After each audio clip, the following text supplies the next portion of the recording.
Bonjour et bienvenue sur ma chaîne Sabi aime la vie. Aujourd'hui, je vais répondre à une des questions qui m'a été posée dernièrement qui est comment j'ai fait pour trouver un appartement?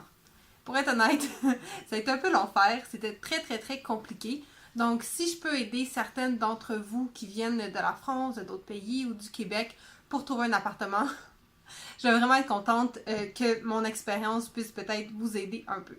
Donc, premièrement, lorsque je suis arrivée en Angleterre, comme je l'ai déjà dit dans une autre vidéo, j'ai demeuré chez mon copain parce que moi, mon copain était déjà en Angleterre. Mais attention, dites-vous pas comme ah, ça a été facile pour elle. Non, je pensais que ça le serait, mais non, ça a été horrible en fait parce que il faut avoir une adresse le plus vite possible.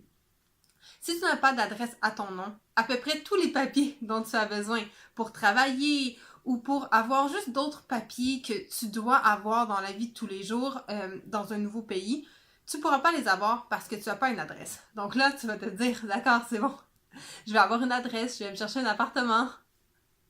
Mais non, parce que lorsque tu veux un appartement, ils vont te dire, tu dois avoir un compte de banque, tu dois avoir un emploi parce que tu dois pouvoir payer l'appartement.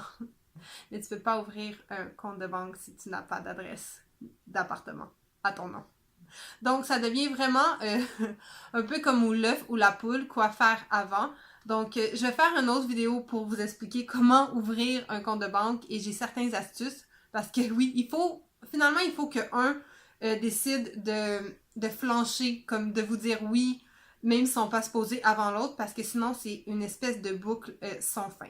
Donc, bref, lorsqu'on a décidé de trouver un appartement, que j'ai enfin eu un compte de banque, que j'avais enfin un travail, la première chose qu'on a fait, c'est de regarder sur Internet un peu partout les appartements. La première chose qu'on a réalisé, c'est que c'était trop cher. Le prix des appartements en Angleterre, c'est vraiment horrible. Pour ma part, je suis dans le sud de l'Angleterre. Je suis pas à Londres, mais je suis à Oxford et c'est presque les mêmes prix. Un peu moins cher qu'à Londres, mais comme Oxford, le nom le dit, à l'université d'Oxford, dû à ça, les prix sont vraiment très chers. Donc, qu'est-ce qu'on a fait?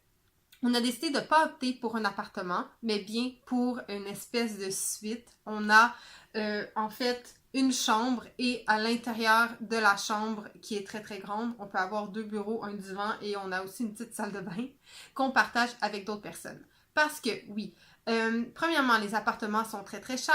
Les studios qu'on a visités étaient ultra chers, le même prix que cette chambre, mais tellement plus petit. Le studio en entier parfois était plus petit que la chambre. Et vraiment, on suffoquait, on ne pouvait pas vivre dans un environnement comme ça. Parfois dans des quartiers pas très bien pour avoir le même prix que ce qu'on avait. Tandis que maintenant, on vit dans une belle maison, avec une belle cuisine spacieuse, avec une belle salle à manger, un beau salon qu'on partage avec d'autres personnes, mais au moins on a notre propre salle de bain, ce qui était vraiment le plus important pour nous. Combien on paye? On paye 950 pounds par mois. Donc, je vais vous le calculer en dollars canadiens pour ceux qui veulent savoir combien ça équivaut. Donc, ça équivaut à 1619 dollars canadiens pour une chambre avec une salle de bain. Et si vous voulez que je vous le calcule en francs, pas en francs, mon Dieu.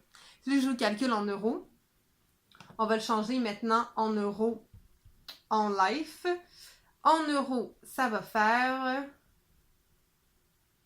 Laissez-moi le calculer pour vous. Ça ferait 1006 € quand même pour une chambre. C'est horrible, faut juste pas qu'on y pense. Mais au moins, c'est tout inclus. Donc, ça inclut l'eau, ça inclut le chauffage, ça inclut l'électricité. C'est vraiment un tout inclus. Il y a aussi la femme de ménage. Il y a également une personne qui vient tondre la pelouse et aussi... prendre soin vraiment du terrain, de tout. S'il y a quelque chose, il y a toujours une personne qui vient réparer. C'est l'avantage avec les maisons. Souvent, c'est que tu vas avoir des services en plus, comme il y a pratiquement tout le temps une femme de ménage. Pourquoi? c'est très, très, très difficile de trouver un endroit à louer directement avec le propriétaire. La majorité du temps, il va falloir passer par une agence. Chose qui est un petit peu désagréable parce qu'il y a des frais en plus souvent lorsqu'on passe avec une agence, mais au moins, il y a d'autres tracas un petit peu qu'on évite parce qu'il y a toujours une personne à rejoindre. C'est son travail. Elle s'occupe de plusieurs immeubles ou de plusieurs maisons. Donc, je vais vous dire un petit peu les frais qu'on a eu à payer et comment ça a fonctionné. En fait, c'est l'agence qu'on appelle pour faire la visite. Du moment qu'on décide de poursuivre avec eux, ils vont vous envoyer une tonne de documents. À chaque fois que mon copain a dû changer de chambre, ça a été la même chose. Beaucoup plus de documents signés qu'on a à signer au Canada. Ensuite, ils nous ont demandé de payer un dépôt de 425 pounds et c'était pour emménager le mois suivant. Donc, on avait ça plus le mois à payer aussi qui était de 950 pounds. Donc, c'est un mois qui fait très mal. Donc, 425 pounds de dépôt équivaut à 722 dollars canadiens. Et ensuite, on avait aussi des frais de dossier de 200 pounds qui équivaut à 340 dollars canadiens qui ne sont pas remboursables. Donc, on a décidé de prendre un loyer au mois, comme c'est très cher et qu'on n'est pas vraiment dans un endroit idéal et qu'on espère toujours que éventuellement notre situation va pouvoir changer et qu'on va pouvoir mieux vivre. Donc, c'est pour ça qu'on ne veut pas signer un très très long bail, mais il faut quand même rester minimum 6 mois où est-ce qu'on est dans notre cas si on ne veut pas avoir certaines pénalités. Mais sinon, c'est ça. Donc, comment qu'on a fait? C'est simple. On est allé visiter, on a fait affaire avec l'agence. On n'est pas au centre-ville. Donc, je poursuis où j'en étais. Donc, effectivement, on ne vit pas au centre-ville, ce qui nous permet de sauver de l'argent. Et aussi, autour du centre-ville, il y a certains quartiers qu'on aimait moins. Donc, nous, on a fait un choix d'être un peu plus éloignés. Et c'est certain que, bon, pour le prix qu'on a dit qu'on payait, il y en a sûrement qui vont dire « Oh mon Dieu, c'est cher », mais comme je vous dis, c'est un peu des prix de là. Et si on aurait voulu avoir une chambre, juste une chambre normale, ça aurait été beaucoup, beaucoup moins cher.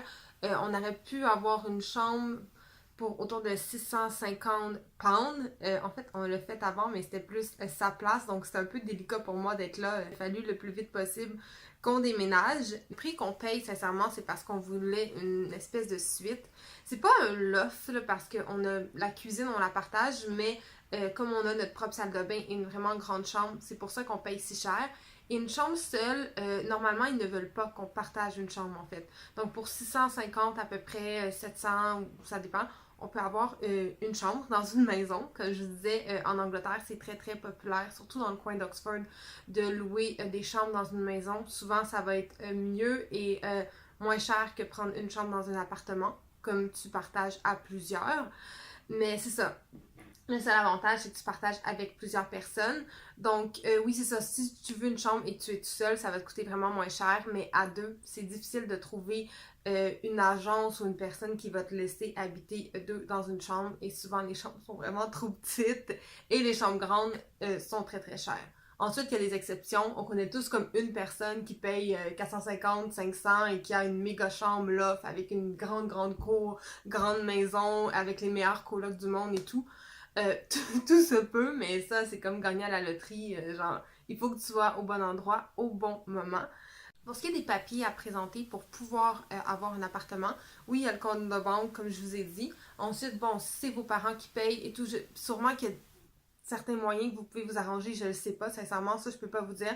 Tout ce que je sais, c'est que l'agence avec laquelle j'ai fait affaire et les agences avec lesquelles mon copain a fait affaire dans le passé et aussi lorsqu'il était étudiant ici, il demandait d'avoir un compte de banque. Donc ça, c'est ce que je sais. Sinon, il demandait d'autres documents comme une copie du passeport, aussi preuve de résidence et surtout, c'est normal un peu, là, comme la preuve que tu travailles et que tu as un moyen de payer l'appartement.